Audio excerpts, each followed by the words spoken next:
తెలంగాణలో రాజకీయాల మీద ఆసక్తి ఉన్న వారందరికీ కూడా నమస్కారం. సో, ఇక్కడ రీసెంట్‌గా జరిగిన సర్పంచ్ ఎలక్షన్‌లలో కాంగ్రెస్ పార్టీ ఎక్కువ సీట్లు గెలవడం జరిగింది. సో, దాని తర్వాత బీఆర్ఎస్ పార్టీ రెండో ప్లేస్‌లో ఉంది. బీజేపీ మూడో ప్లేస్‌లో ఉంది. సో, ముఖ్యమంత్రి రేవంత్ రెడ్డి గారు వాళ్ళ పార్టీ గెలవడానికి కారణాలు కొన్ని చెప్తున్నారు. సో, ఆయన చెప్పిన కారణాలు ఎన్ని? అవి ఎంతవరకు నిజమనేది మనము ట్రబుల్ షూట్ చేద్దాం ఆ వీడియో మీద. సో, వీడియో క్లియర్‌గా కనిపించదు. ఎందుకంటే కాపీరైట్స్ ఇష్యూ వస్తది కాబట్టి ప్లే అయితుంటది. సో, దాని మీద మనం డిస్కస్ చేద్దాం. ఈ 2 సంవత్సరాలలో జరిగిన ప్రతిష్టాత్మకమైన ఎన్నికలలో మా ప్రభుత్వానికి విస్పష్టంగా ప్రజలు ఆదరించి, గౌరవించి అత్యధిక స్థానాలను కట్టబెట్టిండ్రు. దీనికి ప్రధానమైన కారణం పేదలకు మేము అందించిన రేషన్ కార్డులు, పేదలకు మేము అందించిన సన్నబియ్యం, రైతులకు మేము మాఫీ చేసిన రుణమాఫీ, రైతు భరోసా, బోనస్ 500, పండించిన వరి ధాన్యాన్ని మొత్తాన్ని కొనడం, ప్రతి పేదవాడికి 200 యూనిట్ల ఉచిత కరెంట్, మహిళలకు ఆర్టీసీలో ఉచిత బస్సు ప్రయాణం, 500 రూపాయలకే సిలిండర్ ఇవ్వడం, 27,000 కోట్ల రూపాయలు మహిళలకు 0 వడ్డీతో రుణాలు ఏర్పాటు చేయడం, ప్రతి విషయంలో 4.5 లక్షల ఇందిరమ్మ ఇండ్లు పేదల ఆత్మగౌరవం కోసం వాళ్ళకి ఇండ్ల కేటాయించడం. ఇదే కాకుండా దీర్ఘకాలికంగా ఒక సో, ఇన్నారు గదా! మన ముఖ్యమంత్రి రేవంత్ రెడ్డి గారు ఏం చెప్తున్నారు. సో, 2 సంవత్సరాలు అయింది మా ప్రభుత్వం ఏర్పడి డిసెంబర్ 7తోన. సో, ఎక్కడ జరిగినా అని ఎలక్షన్ జరిగినా అని మేమే మెజారిటీ గెలిచినాము, మొత్తం గెలిచినాం అన్నట్టు చెప్తున్నాడు. సో, చూడడానికి కూడా తెలంగాణ గవర్నమెంట్ 2023 డిసెంబర్ 7న ఏర్పడ్డది. సో, కాంగ్రెస్ పార్టీ ఆధ్వర్యంలో. సో, ఇక్కడ మేలో జరిగిన పార్లమెంట్ ఎన్నికల్లో 8 సీట్లు గెలవడం జరిగింది. సో, బీజేపీ 8, ఎంఐఎం 1, కాంగ్రెస్ 8 గెలిచింది. సో, అప్పుడు అదే పార్లమెంట్ ఎలక్షన్‌తో పాటు జరిగిన కంటోన్మెంట్ బై ఎలక్షన్ గూడా అక్కడ గెలిచిన ఆమె లాస్య నందిత చనిపోవడం జరిగింది యాక్సిడెంట్‌లో.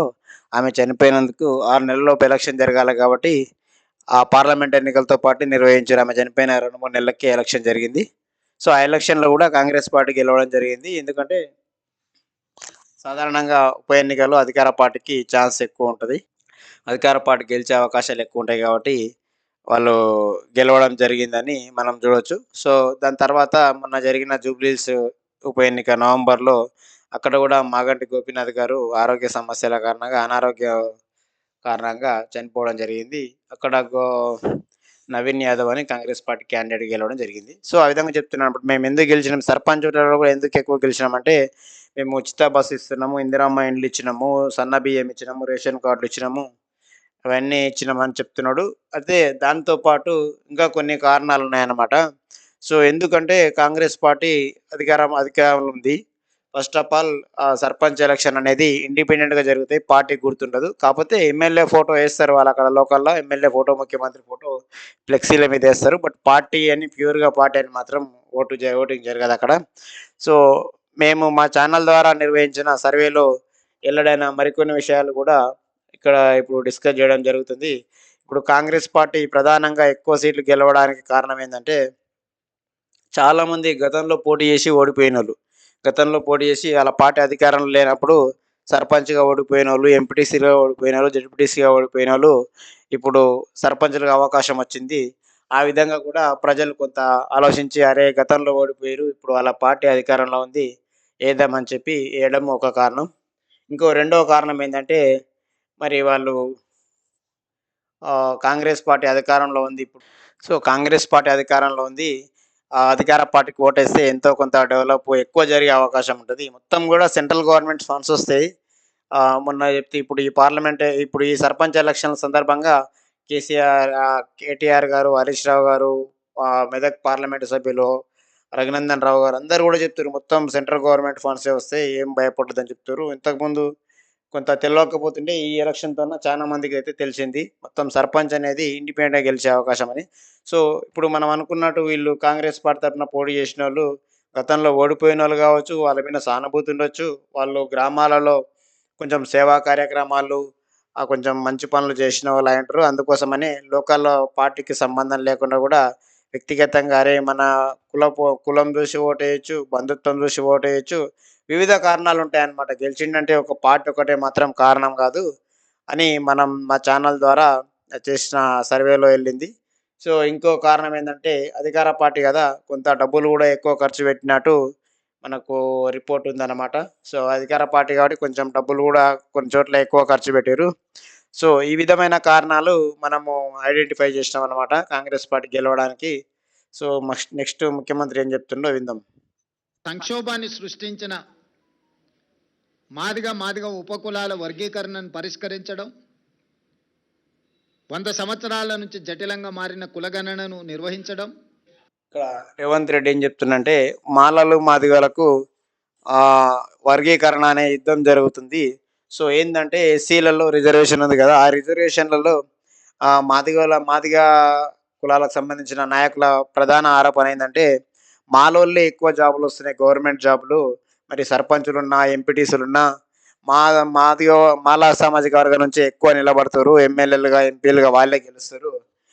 ఎందుకు అంటే మాదిగ సామాజిక వర్గం నుంచి చెప్పే లీడర్లు ఏం చెప్తుర్రంటే, ఇందులో గూడా ఏబీసీడీ వర్గీకరణ చేయాలంటే ఎస్సీఏ, ఎస్సీబీ, ఎస్సీసీ మన బీసీలలో ఎట్లయితే ఉందో బీసీఏ, బీసీబీ, బీసీసీ, బీసీడీ ఇట్లా వర్గీకరణ ఎలాగైతే ఉందో ఎస్సీలలో గూడా ఎస్సీ అనగానే మాలలు, మాదిగలు సమానం గాదు. మాలలు కొంచెం డెవలప్ అయ్యిర్రు. ఆర్థికంగా మాదిగల కంటే కొంచెం ముందున్నారు అని చెప్పేసి ప్రధాన ఆరోపణలతోన ఈళ్ళ మధ్య యుద్ధం జరుగుతుంది. గత 30, 40 సంవత్సరాల నుంచి మనం చూస్తున్నాం. మన ఉమ్మడి ఆంధ్రప్రదేశ్‌లో గూడా ఎన్నో ఉద్యమాలు జరిగినాయి. మాలల తరపున కొంతమంది చనిపోయారు. మాదిగల తరపున కొంతమంది చనిపోయారు. రాజకీయ నాయకులు గూడా వీళ్ళని ఎట్లా అంటే అట్లా వాడుకున్నారు పావుల్లాగా. ఎవరు గెలుస్తామన్నా మేము చేస్తామన్నట్టు వాడుకున్నారు. సో, మొన్న జరిగిన పార్లమెంట్ ఎన్నికల్లో మన మందకృష్ణ గారు దండోరా పార్టీ దండోరా నాయకులు, ఆయన ఎంఆర్‌పీఎస్ నాయకులు బీజేపీతో కొంత మద్దతు ఇవ్వడం జరిగింది. మాకు కులగణన ఇది వర్గీకరణ కంప్లీట్ చేయాలని చెప్పేసి. ఇప్పుడు నరేంద్ర మోడీ గారు గూడా సానుకూలంగా స్పందించి వాళ్ళ మధ్యల డిస్కషన్స్ సఫలీకృతమైనయి. అందుకు అనుగుణంగానే పార్లమెంట్ ఎన్నికలు గెలిచిన తర్వాత ఇక్కడ దీని వర్గీకరణకు అనుకూలంగా తీర్పు రావడం జరిగింది సుప్రీం కోర్ట్‌లో. సో, వచ్చిన తర్వాత తెలంగాణ గవర్నమెంట్ గూడా ఇమ్మీడియేట్‌గా అమలు జేయడం జరిగింది. సో, అది చెప్తున్నానన్నమాట రేవంత్ రెడ్డి. మేము గెలవడానికి కారణం కూడా వర్గీకరణ జేసినాము. ఎస్సీ వర్గీకరణ జేసినాము. అంటే ఇప్పుడు అర్థమైంది గదా! ఎస్సీలలో గూడా మాలలు ఎందుకంటే మాలలో ఒకరు తండ్రికి జాబొస్తది. పిల్లలు మంచి మంచి గవర్నమెంట్‌లలో చదివిస్తాడు. మళ్ళీ వాళ్ళు జాబులు కొడతారు. ఇదే రిజర్వేషన్ అడ్డం పెట్టుకొని. మాదిగోళ్ళేందంటే కొంచెం వెనకబడున్నారు. వెనకబడినప్పుడు వాళ్ళది వెనకకే పోతుంది తప్ప ముందరికి రావడం లేదు. వర్గీకరణ చేస్తే మాలో కొంత మార్కులు తక్కువొచ్చినా జాబొస్తదనేటి మాదిగ సామాజిక వర్గం నుంచి ప్రధాన ఆరోపణ ఉండే. సో, దాన్ని గూడా మేము అమలు జేసినాం. అది గూడా మేము గెలవడానికి ఒక కారణమని ముఖ్యమంత్రి రేవంత్ రెడ్డి చెప్తున్నాడు. 61,000 ప్రభుత్వ ఉద్యోగ నియామకాలు చేపట్టడం, మా ప్రభుత్వం ఏర్పడి 2 సంవత్సరాల్లోనే 61,000 గవర్నమెంట్ జాబులు ఇచ్చినామని చెప్తుండు. ఈ జాబులన్నీ గూడా గతంలో కేసీఆర్ గారు ఉన్నప్పుడు నోటిఫికేషన్ ఇచ్చిన జాబులు. కొంతమంది అప్పటికే ఎగ్జామ్స్ గూడా రాసిర్రు. ఫలితాలు వెలువడలేదు. సో, కాంగ్రెస్ ప్రభుత్వం ఇది ఏర్పడిన వెంటనే ఆ ఫలితాలు ఇవ్వడం జరిగింది. వాళ్ళకు నియామక పత్రాలు అందజేసి వాళ్ళు ఆల్రెడీ జాబులు ఎక్కడం జరిగిందని చెప్తున్నారు. అది గూడా మాకు కారణమని చెప్తున్నాడు. మూతబడుతున్న ప్రభుత్వ పాఠశాలలను తిరిగి తెరవడమే కాకుండా టీచర్ల నియామకం చేపట్టి పేదలకు నాణ్యమైన విద్యను అందించాలని మేము చేస్తున్న ప్రయత్నాలు అన్నీ కూడా చానా బడులు సారోలు లేక మూతబడుతుండే. అటువంటి బడులన్నిటిని కూడా మేము టీచర్ జాబ్స్‌ని గూడా ఏసినాము. ఫిల్ జేసినాము. వాళ్ళకి గూడా నాణ్యమైన విద్య అందించాలని మేము ప్రయత్నం చేస్తున్నాం. మా ప్రయత్నాల్లో కారణం గూడా మేము గెలిచినామని చెప్తున్నాడు. ఈనాడు ఒక క్రమ పద్ధతిలో సంక్షేమాన్ని, అభివృద్ధిని సమపాళ్లలో మెలవించి పరిపాలన అందించడం, అన్నిటికంటే 6 గ్యారంటీలతో పాటు 7వ గ్యారంటీ ఇస్తున్నాం. ప్రజలకు స్వేచ్ఛ, ప్రజాస్వామ్యాన్ని కాంగ్రెస్ పార్టీ అందిస్తుంది అని ముఖ్యమంత్రి చెప్తున్నాడు. 6 గ్యారంటీలని వాళ్ళ ప్రధాన ఎలక్షన్ మేనిఫెస్టో అన్నమాట. కాంగ్రెస్ పార్టీ అధికారంలోకి రావడానికి 6 గ్యారంటీలని కర్ణాటకలో 5 గ్యారంటీలు ఉంటే వీరు 6 గ్యారంటీలని చెప్పేసి ఎలక్షన్ మేనిఫెస్టో పెట్టి అందులో భాగంగా రుణమాఫీ, ఇది ఏంది ఆరోగ్యశ్రీ, పిల్లలకు ఇచ్చే స్కాలర్‌షిప్పులు, ఉచిత బస్సు ఇవన్నీ గూడా ఇందిరమ్మ ఇండ్లు, 6 గ్యారంటీలు అమలు చేసిర్రు. 6 గ్యారంటీలతో పాటు ఏడో గ్యారంటీ అంటే ప్రజలు స్వచ్ఛందంగా ఓటేయాలి. స్వేచ్ఛాయుత వాతావరణంలో ఓటేయాలి. మేము అవన్నీ కల్పించినము. అవన్నీ కల్పించినందుకే మాకు ఈ అవకాశం కొన్ని చోట్ల జరిగినాయి. ఆడో చోట ఈ సాల్దాలం నాలెడ్జ్ ఉన్నోళ్ళు, హాఫ్ నాలెడ్జ్ గాళ్ళు అధికార పార్టీ పేరు చెప్పి భయపెట్టిర్రు గానీ, అది మా ఉద్దేశ్యం కాదు. ప్రజలు స్వచ్ఛందంగా ఓటేయాలని చెప్పేసి మేము కల్పించినాం. అది గూడా మా గెలుపుకు కారణమని చెప్తున్నాడు. ఈ 2 సంవత్సరాలల్లా ఎక్కడ కూడా ప్రజల్ని నిర్బంధించాలన్న ఆలోచన గాని, ప్రతిపక్షాల మీద కక్ష సాధింపు చర్యలకు పాల్పడడం గాని మా ప్రభుత్వం చేయలేదు. మేమెక్కడ గూడా ఎవరు ధర్నా చేస్తంటే ఆపలేదు. ఎవరి మీద గూడా కేసులు పెట్టలేదని చెప్తున్నాడు. ఈ ఎన్నికల్లో కూడా మీరు చూసిండ్రు. స్వేచ్ఛగా ప్రజలు ఎవరికి నచ్చిన రాజకీయ పార్టీ మద్దతుతో వాళ్ళు ఎన్నికల్లో పోటీ చేయడమే కాకుండా ప్రజల దగ్గరికి వెళ్ళి వాళ్ళు ఓటు అడిగి ప్రజా తీర్పును కోరినరు. ప్రజలకు కూడా స్వేచ్ఛగా తీర్పునిచ్చే అవకాశాన్ని మా యంత్రాంగము, ప్రభుత్వము, పార్టీ అన్ని రకాలుగా ప్రజాస్వామ్యబద్ధంగా ఈ ఎన్నికలు నిర్వహించినాం. మొట్టమొదటిసారి తెలంగాణ రాష్ట్రం వచ్చిన తర్వాత ప్రజలకు ఒక స్వేచ్ఛాయుతమైన వాతావరణంలో ప్రజాస్వామికబద్ధంగా ఎన్నికలను నిర్వహించడం జరిగింది. ఈ ఎన్నికల్లో అధికార దుర్వినియోగానికి పాల్పడడం కానీ, లేకపోతే మా హోదాలను అడ్డుపెట్టుకొని ప్రత్యక్షంగానో పరోక్షంగానో రిజర్వేషన్ల మీద ప్రభావం చూపించడమో, లేకపోతే ఎన్నికలను ప్రభావితం చేసే నిర్ణయాలను కానీ మేము చేయలేదు. అందుకే తెలంగాణ రాష్ట్రంలో మేము ఇచ్చిన 7వ గ్యారెంటీని కూడా ఈరోజు అమలు చేసి చూపించినాము. దాంతో స్వేచ్ఛతో కూడుకున్న ప్రజాస్వామికబద్ధమైన ఎన్నికల్ని నిర్వహించి ప్రజల చేత మన్ననలు పొంది ఒక మంచి పరిపాలన అందించడానికి మేము ముందుకు వెళ్తున్నాము. ఏ రోజు కూడా ఓడినప్పుడు కుంగిపోవడము, గెలిచినప్పుడు ఉప్పొంగిపోవడం, గెలిస్తే అహంకారంతో కళ్ళు నెత్తికెక్కడం లాంటి వ్యవహారాలలో మేమెప్పుడూ భాగస్వాములం కాలేదు. వీటన్నిటికీ దూరంగా ఉండి ప్రజలకు దగ్గరగా చేరువగా ఉండి సంక్షేమాన్ని, అభివృద్ధిని ముందుకు తీసుకువెళ్ళాలనే ప్రయత్నం చేస్తూనే ఉన్నాం. ఈనాటి ఫలితాలు మా బాధ్యతను మరింతగా పెంచినాయి. ఈనాడు కేంద్ర ప్రభుత్వం ఆనాడు శ్రీమతి సోనియా గాంధీ, మన్మోహన్ సింగ్ గారు అందించిన మహాత్మా గాంధీ ఉపాధి హామీ పథకాన్ని నిర్వీర్యం చేసి నీరుగార్చి పేరు మార్చడమే కాకుండా విధానాలను మార్చడం ద్వారా పేదలకి పథకాన్ని అందకుండా చెయ్యాలన్న కక్ష, కుట్ర స్పష్టంగా కనిపిస్తుంది. కేంద్రంలో సోనియా గాంధీ గారి మీద, రాహుల్ గాంధీ గారి మీద కక్షతో కూడిన అక్రమ కేసులు పెట్టడం, కోర్టులు చీవాట్లు పెట్టినా కూడా మారకపోవడాన్ని మనం కళ్ళతో చూస్తున్నాం. సో విన్నారు గదా! మన ముఖ్యమంత్రి గారు అన్ని కారణాలు చెప్తున్నాడు. ఏ పార్టీ కాంగ్రెస్ పార్టీ గెలవడానికి, సర్పంచ్ ఎలక్షన్‌లో ఎక్కువ సీటు గెలవడానికి ఇవన్నీ కారణాలని చెప్తున్నాడు. వీటితో పాటు మరి ఓడిపోవడానికి కూడా కొన్ని కారణాలు ఏమున్నాయంటే కాంగ్రెస్ పార్టీలో కొంతమందికి మితిమీరిన అహంకారం. ఎట్లా అంటే ఇంక కాంగ్రెస్ పార్టీ మా పార్టీ అధికారంలో ఉంది. మా సారే ఎమ్మెల్యే.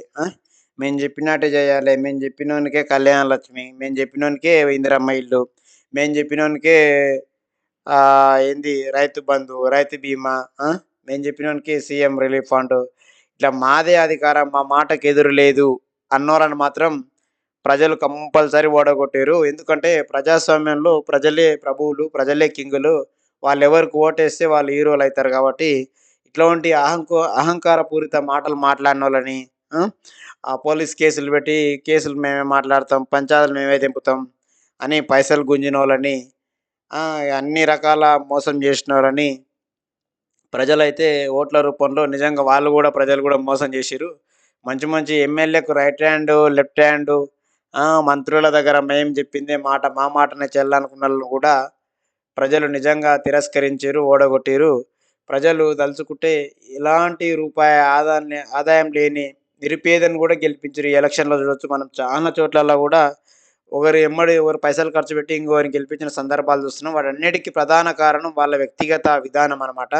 సో పార్టీ అధికారంలో ఉందంటే ఇంకో పని ఎక్కువ చేయాలి, ఇంకో రూపాయి ఎక్కువ తీసుకురావాలి ఊరికి తప్ప, నువ్వు నా పార్టీ గెలిచింది, నా పార్టీకి ఓటేయకుంటే నీ సంగతి చూస్తా, ఆ పార్టీ జెండా పట్టుకుంటే ఎట్లా పట్టుకుంటావు, అధికార పార్టీ జెండా ఇడిచిపెట్టి ప్రతిపక్షంలో పార్టీ జెండా ఎట్లా పట్టుకుంటావు అంటే ప్రజలు వాళ్ళ ఇష్టం ఉన్న పార్టీకి ఓటేస్తారు, ఇష్టం ఉన్న పార్టీలో తిరుగుతారు, వాళ్ళ ఇష్టం అన్నమాట. రేవంత్ రెడ్డి గారు చెప్తున్నట్టు ఏడో గ్యారంటీ అంటే మేము స్వేచ్ఛాయుత వాతావరణం అంటుండు కదా! ఇంకా కొంతమంది కాంగ్రెస్ పార్టీలో ఉండే కార్యకర్తలకు ఇది అది ఇంకా వంట పట్టనట్టుంది. అవన్నీ వంట పట్టించుకొని ఇప్పటినుంచైనా కాంగ్రెస్ పార్టీలో నిజంగా మీరు నిజాయితీగా పనిచేస్తే భవిష్యత్తులో మీకు అవకాశాలొస్తాయి ఖచ్చితంగా. ఇప్పుడు ఓడిపోయినందుకు గూడా ఇవి గూడా కారణాలు. కొన్ని కారణాలుండొచ్చు. అవతల పక్కల పోటీ ఇంకా కొన్ని చోట్ల విచిత్రం ఏందంటే, కాంగ్రెస్ పార్టీలో ఉన్నోళ్ళు ఓటమికి భయపడి పోటీకి వెనకడుగేసిర్రు. కొన్ని చోట్ల ఏం చేశారంటే, అవతల పార్టీలో టీఆర్ఎస్ పార్టీలో ఉన్నోళ్ళనో, బీజేపీ పార్టీలో ఉన్నోళ్ళనో, బీఎస్పీ ఉన్నోళ్ళనో, కమ్యూనిస్ట్‌లో ఉన్నోళ్ళనో తీసుకొచ్చి గూడా పొత్తు పెట్టుకొని ఇలా కాంగ్రెస్ పార్టీలోకి తీసుకొచ్చి గెలిచిన సందర్భాలు మనం 10 జిల్లాల్లో మొత్తం ఉన్నాయన్నమాట. తెలంగాణ మొత్తంలో గూడా రేవంత్ రెడ్డి గారు నిజంగా రిపోర్ట్ తెచ్చుకుంటే చాలామంది గూడా టీఆర్ఎస్ పార్టీలో ఉన్నోళ్ళు కాంగ్రెస్ పార్టీలోకొచ్చి గెలిచిన సర్పంచులుండ్రు లెక్కలేనంత మంది. ఎందుకంటే ఇక్కడ ఈ పార్టీలో ఉన్నోని దగ్గర గుణం సాఫ్‌గా లేదన్నమాట. గుణం సాఫ్‌గా లేకుండా కుట్రలు చేయడము, కుట్ర రాజకీయం చేయడము. ఈరోజు కుట్రలకు, కుతంత్రాలకు ఎవడు బలిగాడానికి తెలంగాణ ప్రజలు సిద్ధంగా లేరు. వీడెన్ని కుట్రలు చేసినా అవతలోడు మాత్రం దాన్ని తిప్పికొట్టి ప్రజలు ఓడిస్తారని ఈ ఎలక్షన్‌ల రూపంలో చైతన్యం ప్రదర్శించి నిరూపించిర్రు. ప్రజలు గూడా నిజంగా సెల్యూట్ వాళ్ళకి.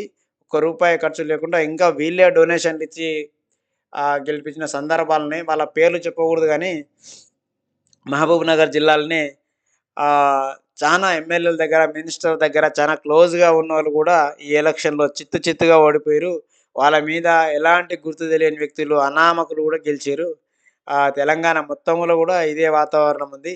సో, గెలిచిర్రు సంతోషమే గానీ, ఇంకా ఎక్కువ గెలిచేది అని చెప్పేసి రేవంత్ రెడ్డి గారు కొంత బాధ కనిపిస్తుంది మనకు మాటల్లో.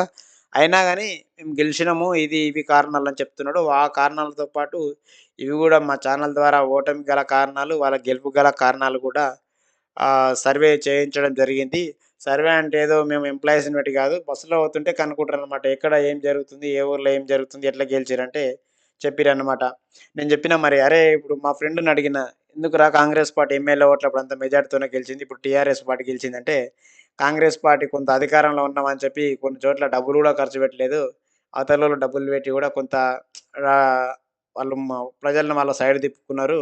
వీళ్ళు అహంకారంతోన "ఏయ్! మాకు అధికార పార్టీ గదా! మాకెందుకు ఓటెయ్యర్రబ్బాయ్" అని చెప్పేసి ప్రజల్ని బెదిరింపులకు గురి చేశారు. అలాంటి బెదిరింపులకు భయపడకుండా గూడా అవతల పార్టీలకు బీజేపీకి, బీఆర్ఎస్‌కి అవకాశాలు పోయినాయని గూడా మా సర్వేలో తేలిందనమాట.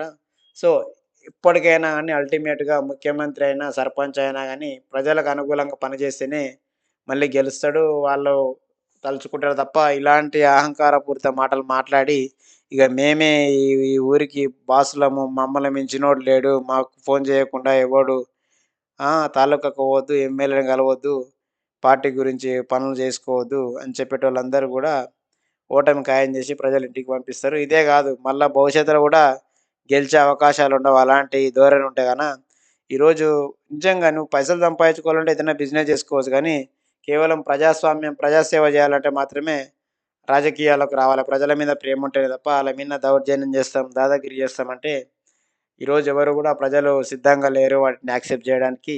ఇవన్నిటిని గుర్తించి లోకల్‌లో ఉండే రాజకీయ నాయకులు అన్ని పార్టీలోళ్ళు గూడా ప్రజలకు అనుకూలంగా, ప్రజాభిప్రాయానికి అనుకూలంగా మసులుకుంటే వాళ్ళకి రాజకీయ భవిష్యత్తు ఉంటదని చెప్పేసి మా ఛానల్ తరపున మేమైతే రిక్వెస్ట్ జేస్తున్నాం.